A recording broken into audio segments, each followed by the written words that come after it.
नौजवान था और यतीम भी था। शौक बन गया दीन पढ़ने का। मोहल्लेदार इलाके वाले कहने लगे कहाँ से कमाएगा, ना बाप है, ना माँ है, ना घर है, कहाँ से। हजरत रूमी कहते हैं नौजवान ने जंगल में झोंपड़ी लगा ली। वहां वो सुबह मदरसे जाता, शाम को जंगल में रहता, वहां अल्लाह अल्लाह करता, सबक याद करता। एक दिन बादशाह की बेटी रास्ता भूल गई, जंगल में आई सहेलियों के साथ, बॉडीगार्ड भी साथ थे, पर रास्ता भूल गई। खोती खोती शाम हो गई, ऐसी खोई कि जब रात गहरी हो गई तो आके उस नौजवान के पास रुकी और चिल्लाने लगी। शेर के दहाड़ने की आवाज आती है, भेड़िए के बोलने की आवाज आती है। नौजवान अकेला, सहेलियां बिछड़ गई, गार्ड बिछड़ गए। कहने लगी मैं परेशान हूँ, मुझे जगह मिल जाएगी। नौजवान कहता मैंने शहजादी देखी और मुझे भी पता था कि घर एक ही है और आग को अंदर से दरवाजा भी बंद करना पड़ता है, जंगल जानवर भी आ जाते। कहते मेरी छोटी सी कुटिया में, झोंपड़ी में वो आई, रो के कहने लगी सहारा कोई नहीं, अगर मैं पीछे निकलूंगी तो भेड़िए खा जाएगा। कहते मैंने उसे जगह दे दी। अकेली औरत, चिराग जल रहा है, सबक याद कर रहा हूं। मेरे नबी पाक ने फरमाया जहां मर्द औरत अकेले हो तीसरा शैतान होता है। और शहजादी, वो बच्चा कहता है सबक याद करता रहा सारी रात। वो बच्ची को कहा सो जा, पर वो कहती है नींद मुझे भी कहाँ आई।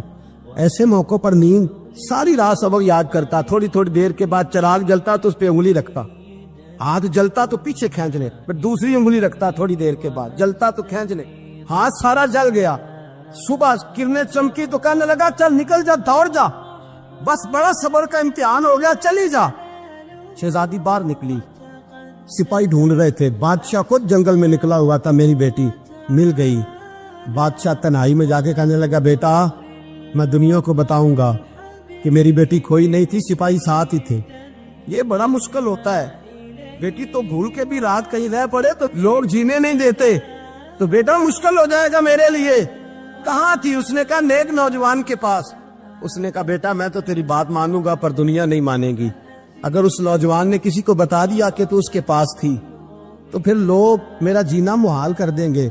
बेटा मैं मर जाऊंगा, मेरी मजबूरी ये है कि वो कहीं राज ना उगल दे वो नौजवान, उसे कत्ल करना पड़ेगा। औरत ने मिन्नतें की, उस बेटी ने कहा मेरे मौसम को मारोगे, रोई। और वो कहने लगा मैं बादशाह हूँ, मेरा अपना विकार है, मैं उसको छोड़ नहीं सकता। गिरफ्तार कर लाए सिपाही। वक्त तय हो गया सजा का।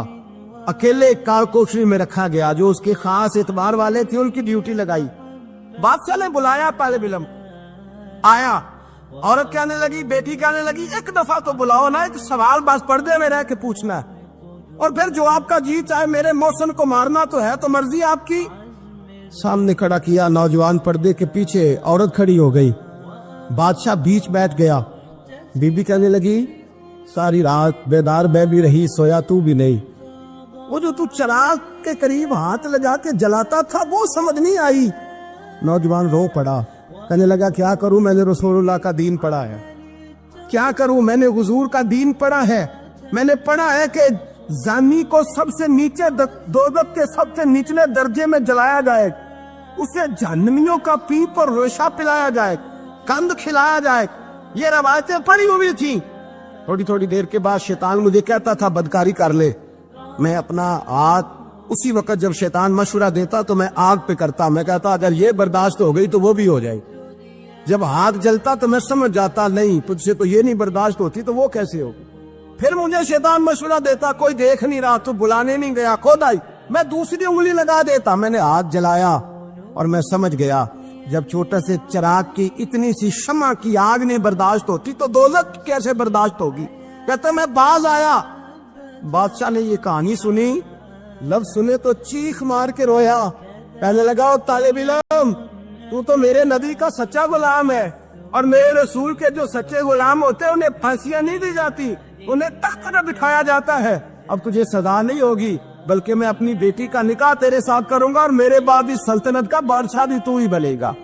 अब वो नौजवान वहां नारे लगा रहा है, कहता लोगों तुम मुझे कहते थे दीन से क्या मिलता है, दीन से तो अल्लाह तख्त व ताज भी अता फरमा देता है। अगर नौजवान शर्मो हया वाले बन के रहे अल्लाह सारी इज्जतें दे दे।